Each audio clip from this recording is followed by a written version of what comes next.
Welcome to this very auspicious hobby of ours. We have an incredible guest coming on the channel today. Curt, also known as Watch by Design, also known as Big Wrist Energy. It is an amazing pleasure to have him on the show, and let's give a round of applause to Big Wrist Energy. Hello, sir. Great to have you on the channel. Thanks, Dee. Thanks for having me. My pleasure. I want to give you an opportunity to give a little bit of your bio. I've certainly mentioned you on the channel over the years since we became friends at the Paul Thorpe meetup out at IWJG. Been friends ever since, talking watches at least once or twice a week. But in case the viewership has not seen you through those other avenues, give us a little bit of give us your resume, sir. Okay, real quick. I am older than most. Been a watch guy since I was 10 years old or so. But not crazy into watches, but I've always appreciated them, and started out with pretty much Seiko automatics, college, high school, college, early Marine Corps, and then I've been a one-watch Rolex guy since 1983. So since I was a Marine, and on my first Rolex in 1983 in Hong Kong, and worked for 32 years as my one watch. So I am that guy. I am that one watch guy. Wore it basically 24/7, 365 for the first 22 years. Amazing. And then about 2018, discovered Watch YouTube, discovered basically watch channels. You know, Urban Gentry, Tim Mosso, Watchbox, Watchfinder. Yep. Kind of went down the rabbit hole. And I was at the point in my career, it was like, hey, there's a few of these watches I've always wanted. So I started doing research and saying, hey, I could afford a few other watches here. No need to wear out my Rolex that I just had serviced and put a lot of money into, so it looks like new again. And we thank him for that. Yeah. In case you've not followed along, I've mentioned over the years that I'm dying to take ownership of his GMT watch. Yeah, well, yeah. You can dream too. I want to link before simplicity. Okay, we can always dream. Hey, as long as we're negotiating, brother. But so you decided to pick up some other watches, so you didn't wear our watch too often. Yeah.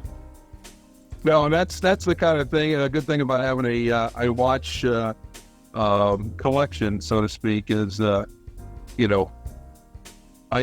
not wearing out that very special Rolex of mine, and I've got some of the watches I've always wanted, and I have a nice rotation. Try to wear, my 12 plus watches at least 2-3 times a month for each watch. So. Oh, right on. And would you describe yourself as a Rolex fanboy? No, not a Rolex fanboy. I appreciate the Rolex brand. Obviously, I grew up with Rolex. I was a Rolex fan starting in the late '60s. I was 13, I think, during the Apollo moon landing. Oh, okay. So, discovered basically Rolex in print ads. National Geographic, other ads, was a Daytona fan from the late 60s, Submariner, and GMT. When I had a chance to go overseas, I think about 7 out of 35 pilots in my squadron all had Submariners. Oh, wow. And a lot of us were getting dive trained at the time. So everybody said, hey, Curt, if you want a Rolex, just wait till you get to Japan, and don't buy it in Japan, go to Hong Kong, the British Military Exchange in Hong Kong. The China Fleet Club has the best prices in the world on Rolex, 50% off of retail. Wow. Yeah, it's amazing. And at the time, a sub or a GMT, things like that, were about $900. What kind of, what were you flying at the time? Was that was your military service? I was flying the Huey. Hueys? I was Huey Cobra Squadron in Okinawa, and it was the fall, winter of '83. I I was basically ordered to take leave because my leave was maxed out. I was going to use it or lose it. Right. So the CEO told two of us, get your asses on leave and don't come back for 2 or 3 weeks. So we went to the Kadena Air Force Base. The Wives Club had a Christmas tour to Hong Kong. So we signed up for that. It was 2 weeks in Hong Kong. Good deal. Sweet. Went with one of my best buddies, the late, great Eugene McCarthy. And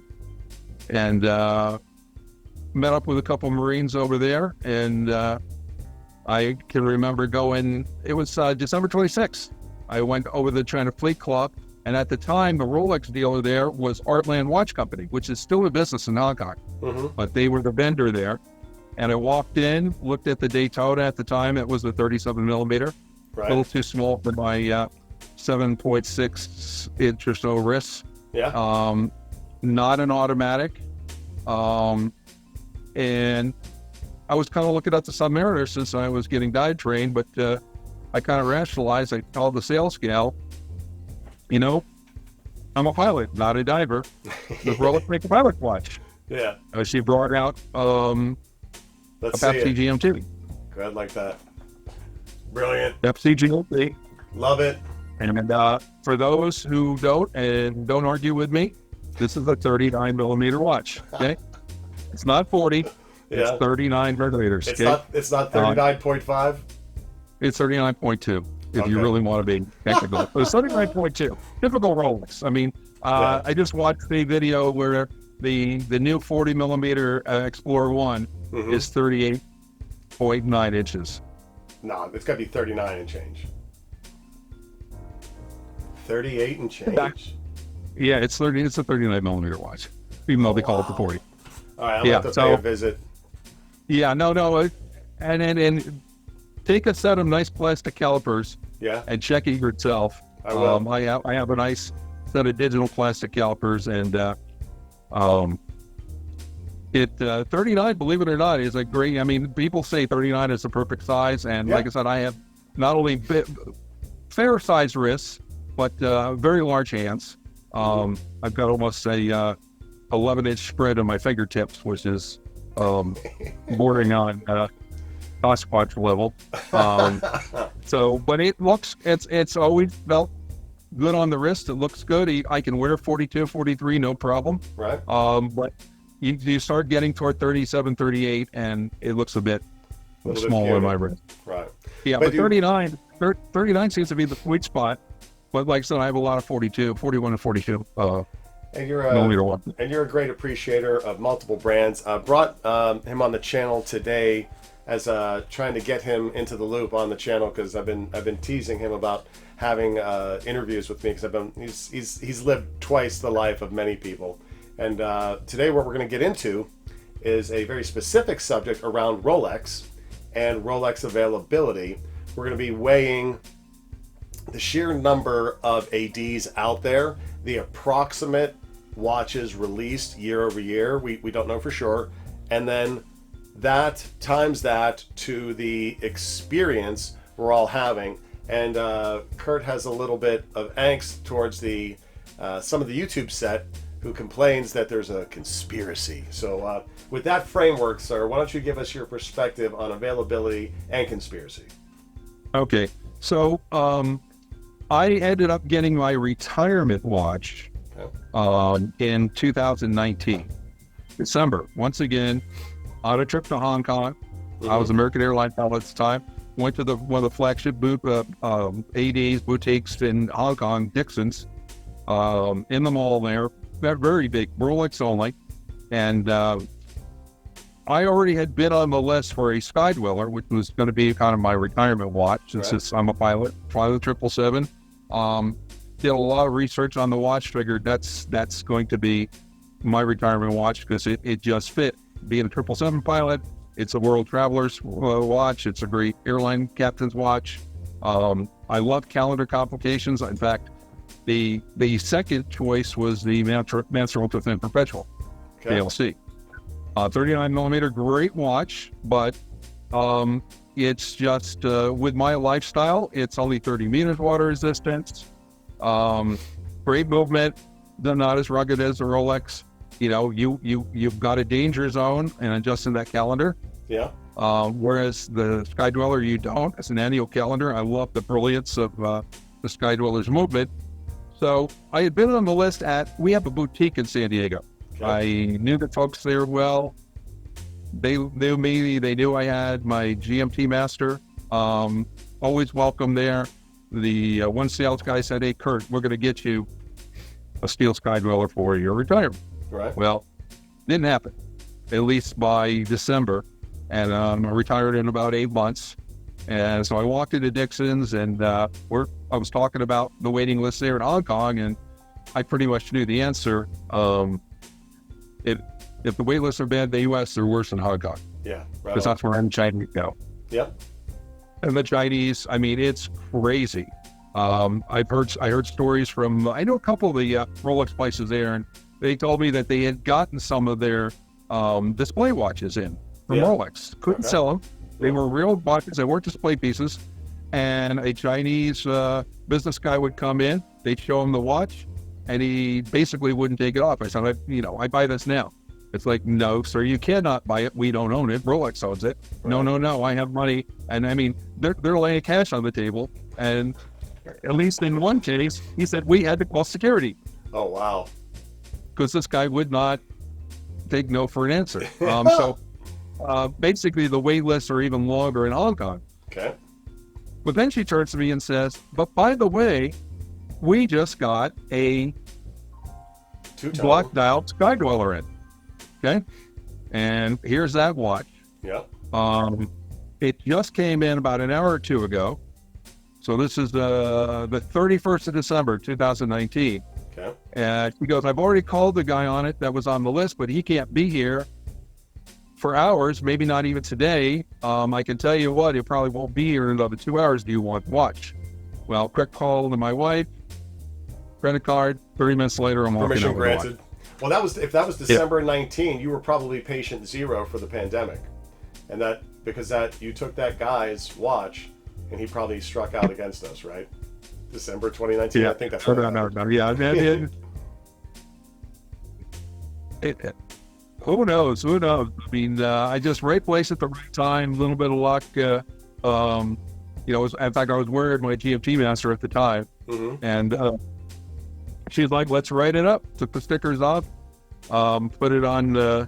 I was a little concerned about putting that much on one credit card, so I just put it on two. Right. And the rest is history. So I never looked back. I didn't want the two-tone at the time, but in black, I really liked the black, and I'm looking at it going, really, what's the difference between a black dial steel and a black dial steel two-tone? And the only difference is the bracelet links are gold and the crown is gold. Of course, it's yellow gold, but the bezels, yellow gold versus white gold. The hands and marker are yellow gold versus white gold. So the only extra gold on it is the crown and the bracelet. And so in terms of your, because you performed some analysis, right, about not just that model, but general. There's this not quite rumor going around, but there's this perception that Rolex is holding back stock.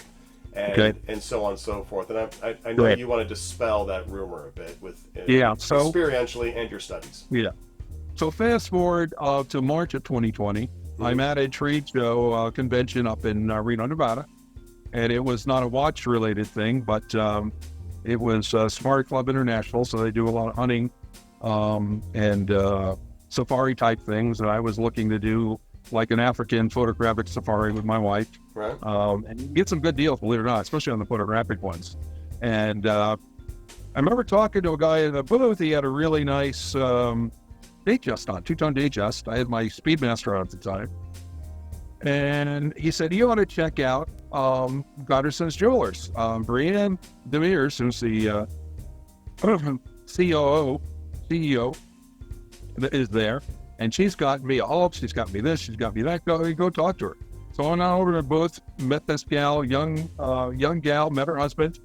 He was military, and we talked watches for a while. And I said, okay, listen, I'm really into Rolex, and she goes, yeah, we own 4 ADs.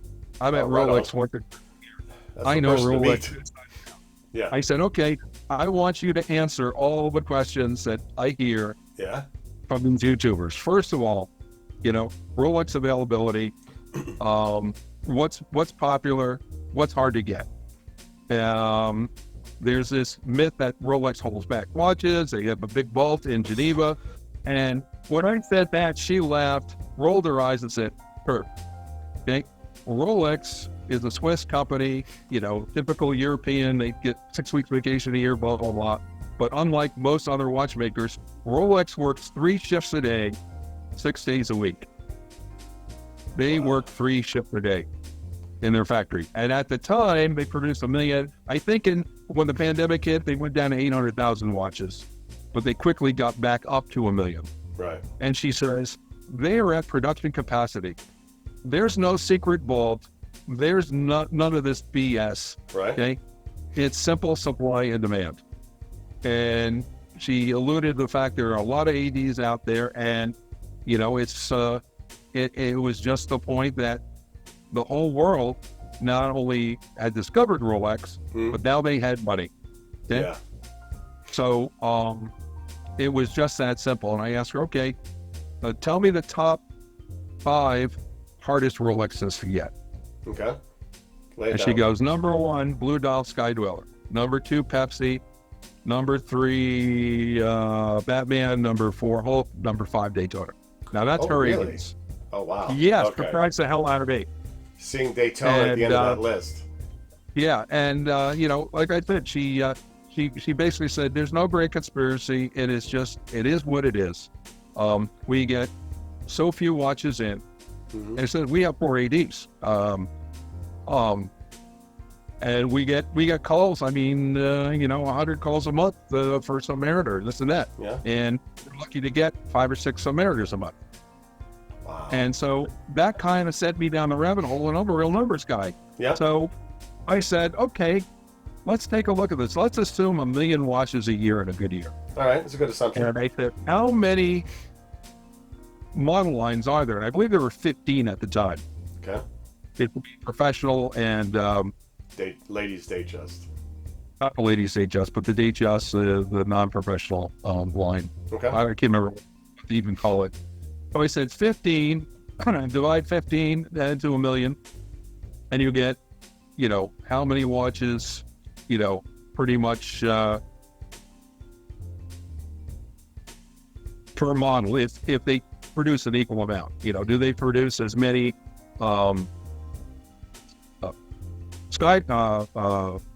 Air Kings as they do Datejusts? Yeah, And I said, okay. So let's take a look at it. So I actually went on the Rolex website. This was a little bit tedious, but not too bad. It took me about a day and a half, 2 days. Mm-hmm. And I went through every country, and I went through every AD, and I kind of figured that, it came up with almost 1,700 ADs worldwide. Oh, wow. All right. And I listed them by countries. Yeah. Okay. America's got the most with the 300 plus. I think we got 340 as of that. I'm looking. I've got his spreadsheet up. Yeah, this is 2020 information. Okay. Well before the Bucher acquisition. I looked online before our call just to get some updated info. As of 2022, there was 1,816 worldwide. That information itself is stale, although a bit more modern. Oh, where'd you get that from? I got it from quillandpad.com. I will link to that article because that article touches upon some of the things we wanted to explore today. Yeah, so here's what I had. At the time, 331 retailers in the U.S. Italy was 2 with 139. Germany 136. Mainland China 108. United Kingdom about 103. Japan 66. France 61. Spain 48, Hong Kong 46 in Hong Kong alone. That's huge. That is huge. That's huge. I wonder how many subbies are making it to the Alaska store. Yeah, exactly. And if you look at just the ones with one watch, there's about 20, 25. Algeria, Ivory Coast, Aruba, Barbados, British Virgin Islands, Bulgaria, El Salvador, Bolivia, Puerto Rico, Bermuda, Serbia, Turks and Caicos, Ukraine's got one. How many in Turks and Caicos? One. These are all the ones with one. Oh, okay. Yeah. So there's some with, Pakistan's got 3, Egypt's got 3, Denmark's got 7, South Africa 10, Philippines. So, I think, like I said, it came up with like worldwide about 1,600, 1,667. But that, like I said, that's almost 4 years. That's 4 years plus old information. Yeah, we're probably. They had a bunch that closed and a bunch of new ones that opened, so they're probably still sub 1,900, I would reckon. But speaking generally, yeah, I've heard recently somebody said 2,000. Where they got that, or if they just pulled that out of their butt, I don't know. No. But so I figured, I rounded it up to 1,700. Figured I might have missed a few. Yeah. And you start dividing, 1 million watches divided by 15 divided by, 1,700, and you start to realize divided by, 12 months in a year, you know. And then what I did is I had seen a really good video by Dr. Rolex, PhD, young guy from New York. And yeah, you turned me onto his channel. Good channel. He's not posted in a couple years, so we hope he's doing well wherever he is. Yeah. So what I did, so you've got the classic line, Cellini, Datejust, Day-Date, Lady Datejust, Oyster Professional, Pearl Master, which is now deleted, and the Sky Dweller. Mm-hmm. And then you've got the professional line. And so this was a little bit more. I took his information, kind of confirmed some of it. Yeah. And then I took some of his and just cursory, went through it. He was pretty accurate. But so in that line, like Cellini makes 20 variants. Datejust, there are 588 variants in the Datejust line. Day-Date's 164. Lady Datejust 258. And that's like dials, bezels, bracelet, all that jazz. Dial, bezel, straps, sizes. Okay. Yeah. So, and then you get to the professional line. Air King is the only watch that has one. Gold Gauss had 2. Yeah. Sea Dweller had 4.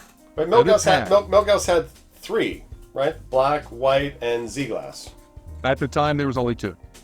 Oh, interesting. The white had been discontinued. Oh, okay. Oh, gotcha. Yeah, I said blue dial, oyster bracelet, intense black oyster bracelet. Only 2 in 2020 something when I did this. Okay. Sky Dweller 4, Rolex at 4, 1 and 2, only 4. Submariner, there are only 8. There are only 8 variants of the Submariner.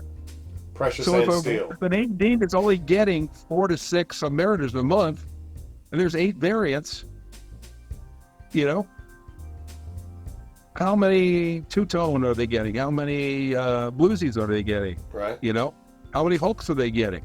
All right, a month. And if 100 people are asking for a Submariner a month, right? Yeah. Think about it. Okay? You gotta have friends and places, is what you're saying. Yeah. GMT Master at the time, between the Pepsi and the Batman, there were only 8. Yachtmaster had 18, believe it or not. Yachtmaster 1 and 2. Daytona, there were 45 variants, and I listed them all. Yeah. So obviously, the big flagships, AGs, are going to get more. Mm-hmm. The boutiques, even talking to my boutique, it didn't seem like they got a lot. It'd be funny at the Alaska store, the guy's like, "Gosh, I got 10 of these stupid Submariners, 15 Daytonas. None of the Eskimos don't want them. None of the locals want them. You can't wear a subby to a cannery, can you?" Yeah, and understand it's probably, I think it's in Anchorage, and there's probably a pretty good, pretty good demand even in Anchorage for Rolex watches. So when you really look at, even with 1 million watches a year, just the number that are going out there, and you look at the crazy demand, and the band's only been there 8 to 10 years. I mean, what amazes me are these young YouTubers that consistently say there's some grand conspiracy, there's this and that. It's like, we were just talking about a guy on Instagram put up, and he had Tom Selleck, when he was on Magnum PI, had this watch, a 1670. Right on. That was part of the storyline. And it was his dad's watch. It was supposedly his dad's watch. Well, if you look at, I have to do a little bit more research, but I think his dad died in Korea. Yeah. Well, that was before. That'd have been a 1675. That'd have been No, for it the would have been release. 65-43 or 2. It had been the first one, and they weren't even out. Korea was over by 52. Tom Okay? Selleck, So there were notes our there, fact checking but- is coming for you, Tom Selleck. Yeah, so anyway, there's a little bit, it probably would have been a 1675 Yeah. if it was anything. The nice thing about the 16750 is the early versions were identical for the most part, at least visually. They're much better watch. And, I was overseas at the time. I had this watch before, and it, the watch debuted on Tom Selleck's riffs on the 4th season opener. Right. Well, I was in Okinawa. I wasn't getting first run TV shows back then with the Far East broadcasting. So I saw it when I got back, and I'm like, oh, Tom Selleck's wearing the same watch I'm wearing. But kind of cool. But whose mustache is better? Let us know in the comments. Well, we may have to give that one to Tom Selleck. Oh, how generous of But him. anyway, I always thought that was kind of cool. Yeah. Let some validation to my watch and my choice of that watch. Yeah.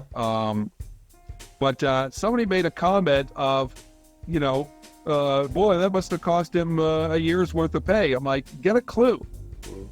They were $900 retail, and if he got it overseas or at the exchange, Yeah. and his dad probably paid $300 for it. Yeah. Gosh, can you imagine? Yeah. Can you imagine? Yeah. So my watch was $900 retail in the U.S. China Fleet Club price 50% off was $450. There was a Far East exchange system Christmas sale 10% off. I get 10% off $450. Did the math, $405. Okay. Wow. And I made this comment on another video before. I was asked once, is that a real Rolex? And I said, well, I paid $450 for it in Hong Kong. It did, well, better be real. They were always great watches.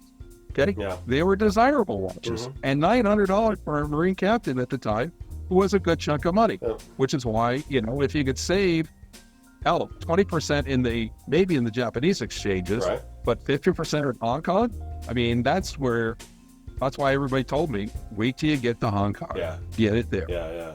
So, it's just this recent thing, and people think, they've been this valuable watch, blah, blah, blah, that you couldn't get. It was crazy price. Now, they quickly went up in price. I mean, when I went back in 88, that's when the Zenith Power Daytona came out. Right. And they already had a wait list when they first came out in 88. I mean, that watch got really popular really quick. And I probably could have gotten one again in Hong Kong at 88. What would you? Whether or not I would have gotten it. What would you have paid? You reckon? I have no idea what they were retail. Okay. My buddy That's hard to look up. I tried to look that price up. Paul might know it. Paul It's would know funny, it. when I bought this watch, I actually went back the next day, looked at the sub, looked at the Daytona, thought about buying one or the other, and then said, I could buy all three. Or do you have the GMT? I could buy the sub and the Daytona. I'll put the Daytona in my little lockbox Right. and just wear it on special occasions, and I'll have the sub for whatever. That's a cool watch. And I just looked at it, and they said, you know what? Who the hell needs 3 Rolex watches? Oh, I got to wear one. the halcyon days of our youth. Yeah. Ooh. So, this craziness about, people think, their perception is the last couple of years when they got involved with watches, maybe 2017, 2018. Well, I had decades before that, and like I said, Rolex was popular. Yeah. Don't get me wrong. They were a great tool watch, but they were not this crazy. And, what caused the craziness was, the Japanese market, the Chinese market, the Indian market, the South American market. Now, so these are huge. So it was more or less post the 2008 housing crisis, is what you're identifying. You think?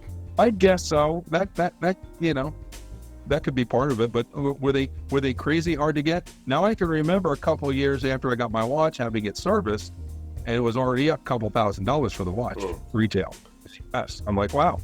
Paid $400 for it. It's a couple $2,000, $2,500. Because when you drop your watch off for service, they want to put a value on it in case something happens to your watch. Oh, well, a good deal. My watch is is appreciated, and I'm not going to lose any money after. I didn't plan on ever getting rid of it. I mean, it was my watch. So, and I had a steady job as a Marine. And even when I got out and times were tough, when I was looking for, a civilian flying job, I never thought I'd sell on the watch. Yeah.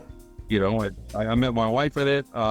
My son was born while I was wearing that watch. You're not a real Marine aviator till you thought you were going to die and you didn't. I probably almost died a half a dozen times wearing this watch. It's my good luck charm. Yeah. So, it's not going anywhere. And always took care of it. It's been serviced 4 times. You kept. I can tell you the best place. I think there's a couple good places out here. LA Watch Works, Bo and Aaron. Yeah. These guys are not only great with just watch repair and maintenance, they are master case refinishers. So Royal Oak, Nautilus, Rolex, even one that's been over polished and all that, they laser weld, they re-profile, they do everything. And I know a lot of guys cringe at that, but I'm like, it's a freaking watch. Okay. It's a hunk of steel. Well, what about all that heritage and dings and dents? I said, if I had $100,000 Ferrari and they got dinged and dented, I'm not going to leave it there and say that's character. No, I'm going to get it fixed. Rust is not patina. Dirt is not patina. Yeah. Dings and dents. Sorry, not patina in my book. Your book. No, I mean I'm a car restore. Plexiglass. I learned early on.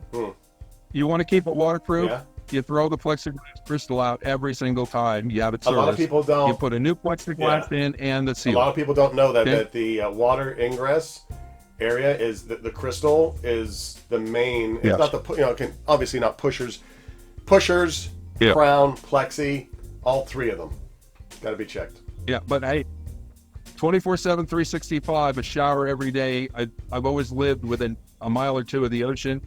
Okay, hot tub, you name it. Okay, you've seen the watch. Yeah. You take care of it, you maintain it, you have it water tested. That's the beauty of Rolex. They are bulletproof watches, and as long as you don't abuse them, they can get water in them if you're not careful. The ground's not down, and don't have it. The seals go bad. But this is a non-in-house movement. Right. This is a 316L steel. Okay. Yeah. Not 904. This has got hollow center links, hollow end links, and my bracelet is still in great shape. People say, all the jangly bracelet, cheap Rolex bracelets. Well, 41 years on the wrist. Yeah, that comes from wearing it too loose, as I understand. So, and I'm guilty. I tend to wear my watches on bracelet loose.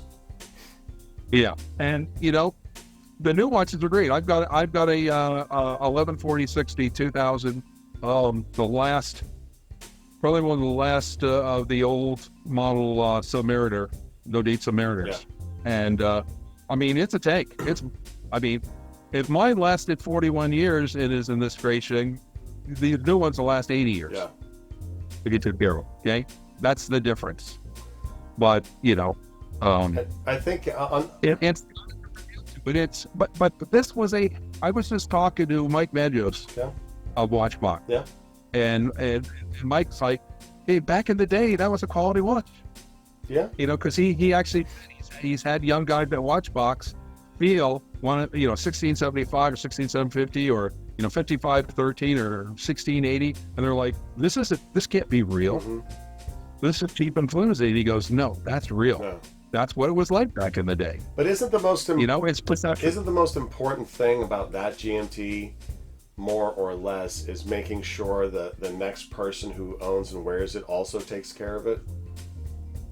Well, I don't know. I'm already setting up in my mausoleum to have this watch mounted in my mausoleum in a hermetically sealed case. Okay, look, on a solar powered watch winder. You aren't my only Marine buddy. I've got Navy SEAL buddies. We are coming for that watch. Concrete mausoleum, not going to keep me from it.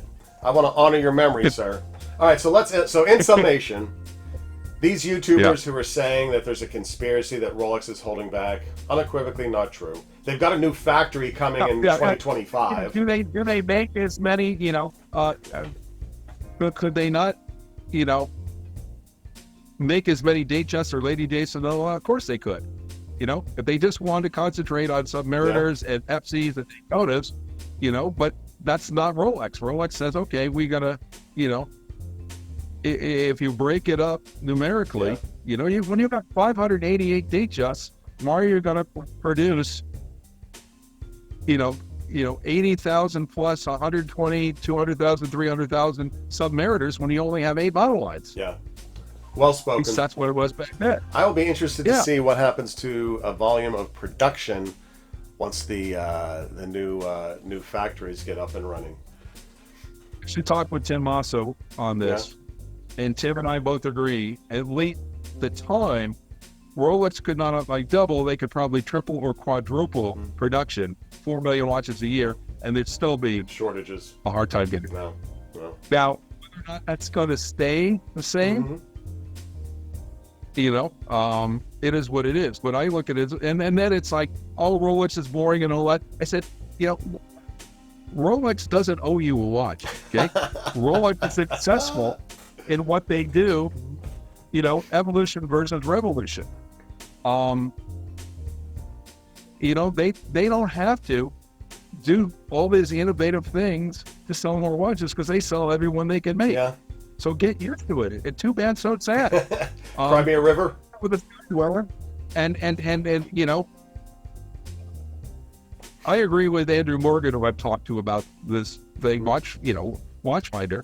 They probably never intended for the Sky Dweller to be in such a common metal as steel, but it just didn't sell, and it was going to be kind of like the dating. Yeah. Okay? Yeah. Metal. Yeah. Okay. Which is, pretty much Rolex's, other than the day. That is their flagship watch. The Yellow Gown Day, Platinum Day, that is a great watch. Yeah. That is a classic. It's been around, forever. But I don't think they ever intended. And of course, it went crazy when it went to steel. And even then, people said, oh, the hype will die down. Well, the hype still hasn't died down. Although I love the rose gold blue dial Sky Dweller. So, in summation... Yeah, no. Yeah. So, in summation, we want to thank Curt for giving us his wisdom. Thank him for actually carving out the time to come on the episode. Hopefully, it is one of many episodes talking with Curt, talking with Big Wrist Energy, watch by design. And what we like to do on these interviews as we're wrapping up, we like to give the guest the final word. So whatever you would like to say to the watch community, sir, the floor is yours. I welcome the comments. I will respond to comments. I suggest everybody watching D tell all their friends. Everybody open about 10 different accounts site and subscribe 10 times to DD's channel. We need to get them over 3,000 here. Like, subscribe, and vote. As they say, vote often, vote early. Vote early, vote often. So, Awesome. Well, thank you so much. Open up a bunch of YouTube channels and subscribe everyone to these channels. Well, thank you so much for coming on the ride, brother. It's always a pleasure to talk watches, and thank you for coming along as well. And we will catch you in the next one. Peace. Perfect, my man. Pick up a book. 1001 Watch Designs, Volume 1. We've got line art, oil paintings, steampunk, and even super duper realistic ones. Ones that you could probably put on your wrist today. It's a good bit of fun and a great way to share your support. Thanks for coming along on the ride.